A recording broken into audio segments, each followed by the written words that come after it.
Hi, I'm Dr. Gunnerson from TMJ and Sleep Therapy Center of Utah, and we are here today with Mindy Lunsford, our myofunctional therapist, and we are here to answer questions and give some good answers about some different things dealing with the TMJ. Let's start right out here. First question, what can cause one to be diagnosed with TMJ? Some of the signs and symptoms that you'll notice as an individual are pain in your jaw joint, clicking and popping. You can have ringing in your ears, you can have ear pain, and you can have facial pain. If you find out in the morning you're waking up with a very, very tight face, and then you're having a hard time opening and closing, you're hearing clicking and popping, sometimes even locking. If you find out that you lock, like you can't open all the way wide, it takes you a while to get that opening again. Or you can't close all the way tight. Something's in the way. It feels like there's something lodged in your jaw joint that's keeping you from being able to close all the way. That can be another symptom. So those are just some symptoms that would definitely cause you to want to be looked at and treated in the earlier stages are better than the later stages. Yeah, earlier stages usually have maybe some clicking or popping noises that you may hear without any pain at all. But that doesn't mean just because there's no pain that there's not a problem that's going on that could potentially get worse. So it is easier to treat in those earlier stages.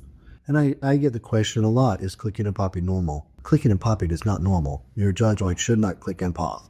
That's not normal function. So if you're having just even small sounds, clicking and popping, and you're questioning it, get with a TMJ specialist and find out what's going on. Have them take a good look. It may be something that can wait, or something that definitely isn't a concern right now, or is something that really ought to be addressed immediately. So on to our next question. Does TMJ get worse without treatment? Jaw joint disorders, like TMD, isn't like catching a cold. You don't start to feel awful, then it gets really, really bad, and then you feel better and it's gone away. It doesn't work like that. Usually if you feel bad in your jaw joint and it gets worse and then it gets better, there is something definitely still going on, and it will still continue to get even worse. It goes through that weird stage of dislocation, and then the disc moves into such a position where you're no longer dealing with the clicking and popping noises, but you are getting that scratchy sound going on in your jaw joint, that scratchiness, more of a different sound. And it may feel comfortable to you and just fine, but definitely TMJ problems get worse the longer you sit on them instead of better. What do you think from your viewpoint, Mindy? Absolutely, that's the case. And like you were saying, sometimes you start out with some symptoms just like, oh, that hurt. And then it seems to kind of subside, but it never really fully gets better. It just gets maybe, tolerable to a level where it's tolerable for you, but the damage is still happening. It's just not an acute stage. It's kind of at a chronic stage at that point. And we want to make sure that we get that taken care of. Yeah, definitely. It's not something that you grow out of. And so even though you may not feel pain, or you have felt pain, particularly as women process pain differently than men do. We tend to have all sorts of pains, aches, whatever, just related to the fact that we're women, that we tolerate pain better than men do. And oftentimes we'll sit on things that seem maybe mild to us, but should actually be addressed because it could be leading to something a lot worse. Yes, most definitely. Not saying that men are wimps, but we have a tendency that when we have pain or problem, we get it addressed, or we are more likely to get it looked at than the woman who will put it off because they deal with that pain more frequently. I don't know about men being more likely to get addressed, more likely to complain about it. Okay. I'll give you that one then, complain about it. I have had an earache, and I'm hard of hearing since my TMJ problem began. Is this problem reversible? When it comes to the ear and hard of hearing, the ear problems going on, I definitely recommend that you see an ear, nose, and throat specialist, because they need to evaluate you for something going on specifically in the ear itself. It may not be related at all to the TMJ joint disorder that you may have. It may be related to something going on in the ear, and there's just that correlation. I'm having this at the same time as this. It may not, though it may be related. But I would definitely see an ENT, and then I would go see the TMJ specialist, because yes, earaches, ear pain, stuffiness in the ear, all those things can be can be caused from the jaw joint just because of the proximity and because of the number of nerves that run through there and are connected so closely to the ear. Right. And the same thing with kids who've had chronic ear infections or who've needed to have tubes in their ears when they were younger. It could be an ear drainage related issue. It could also be a jaw related issue. It could be muscle dysfunction that's been happening that we need to work getting things in balance. So it's always a good idea for sure to see an ENT and address those issues, but also to be seen by a myofunctional therapist or a TMJ specialist. Yeah, myofunctional therapy can do a lot in the way of helping with earaches and ear pains, as far as teaching kids to swallow properly, so they're getting that proper drainage and the eustachian tube opening up properly. So great answer, great answer. What's another question we have? I was diagnosed with dislocated TMJ disc, but have no pain. Should I proceed with treatment to reposition the disc? You know, in my opinion, yes. But more than likely, not just treating that jaw joint, but treating the underlying cause of what has led to what you're going through. I think that's more important, because there are some cases where the parafunctional activity due to sleep disorder breathing can lead a person to clench and grind, that do that parafunctional activity, which can cause the issue of that dislocated disc. And so definitely you need to not just be addressing, get that disc back into position, but also be addressing that sleep. And you may not have any pain, but eventually it is going to lead to that. Eventually it won't get better. It's going to get worse, more than likely, not because of just the jaw joint being used, but because you still have that underlying cause that is causing and leading you to do the parafunctional clenching, grinding actions. Doctor, did you want to explain what parafunctional activity is? That's probably a big word for a lot of people. Parafunctional activity, I know we like to simplify but not simplify. Parafunctional activity is any activity that's being done by the jaw joint or any joint in your body, basically, but in the jaw joint specifically, that it was not made for, made to handle. It's overabuse and overuse. So clenching is a parafunctional activity. Grinding your teeth, that's a parafunctional activity.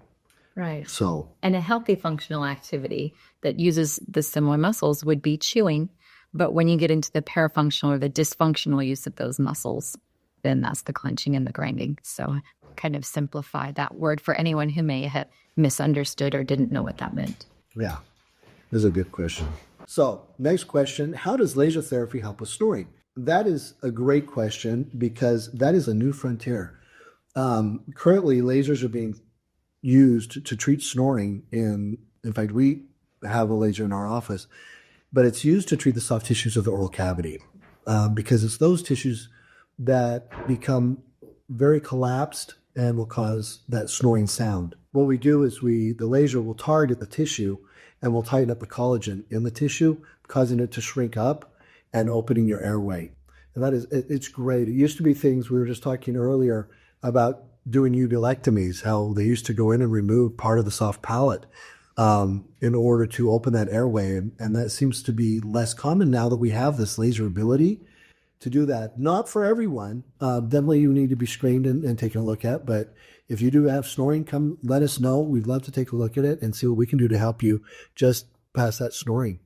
Yeah, and that chronic snoring, I mean, it may start out as soft snoring, and then it usually tends to get louder. And the reason being is that those soft tissues start to stretch as that breath is pulling on them. And so that's why snoring tends to get worse. It starts out soft and gets worse. So it's obviously a lot easier to treat earlier on than it is to wait until later. But I like that we now have this non-invasive, non-surgical procedure to be able to help those who have some snoring issues. Yeah, that's great. I am clicking and popping, and should I come and see you? I think we covered this earlier in one of our questions. Clicking and popping can be a sign and symptom of temporomandibular joint disorder, but it may not. And definitely if you have clicking and popping, I would get it looked at, because, when you really think about it, we're so careful with our knees, right? I mean, we walk. everywhere we go. There's walking involved and standing up and walking and kneeling and everything. And people are so concerned about their knees. When we get clicking and popping our knees, you would go have it looked at. You wouldn't just simply ignore it, because if that clicking and popping continues in your knee, what's the next stage? You're going to be into having total knee replacement or partial knee replacement at some point. So, people, I guess, are more apt to be concerned about that because it's a more obvious thing than the clicking and popping that's going on in their joint, and they're not worrying about that as much, though the causes or the problems that arise from it are pretty much the same as, what we have with the knee. I mean, are you looking now at a partial replacement in your jaw joint, a full replacement of the jaw joint? How severe and how bad are you willing to let it go before it ends up being something that's surgical? Next question. I have ringing in the ears. Is this something you can help with? We kind of talked a little bit about this when we talked about the hearing, how the person had lost their hearing around the same time as their TMJ. Yes and no. Ringing can be caused by numerous things. It can be caused by loud noises, as a teenager going to rock concerts, or if you like to go shooting, you go out to the shooting range and are not using protective ear gear, then you're definitely going to have problems with ringing in your ears. And so the causes can be multifactorial. Can the jaw joint cause ringing in the ears? Absolutely. So that is another thing. So it's really related to when that period occurred. When did it start? Did it start around the same problem you had, clicking, popping, couldn't open wide, had a problem occurred, hit in the face or something? But definitely, again, it's one of those things that we work in conjunction with an ENT, and have you go see the ENT. Let's make sure that there's nothing involved in the ear itself before we're just treating something else. Right. One of those things that you have brought up is that TMJ therapy can be multifactorial. It may not just be something that you're seeing us for. It might be something that you need to see us and another specialist in order to really fix the entirety of the problem you may be experiencing. Yeah, absolutely. One last question, and this is more targeted towards Mindy.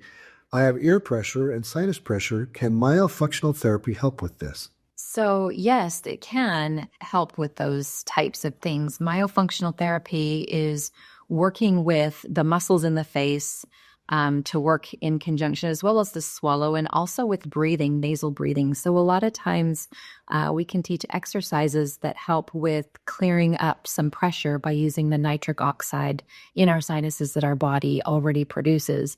And that can help with clearing up some of the sinus pressure, which sometimes also contributes to the pressure in the ears. When you come in for TMJ disorders, oftentimes you may be referred over to see me for some other therapies to help treat those types of symptoms. Absolutely, because when we work with you, we work from a whole wellness, whole body approach in our office. It's not just your jaw joint. It's how you're standing. It's how you're breathing. It's how you're walking. It's how you're talking. It's how you're swallowing. Those all, run into myofunctional therapy. How you're breathing, very, very important.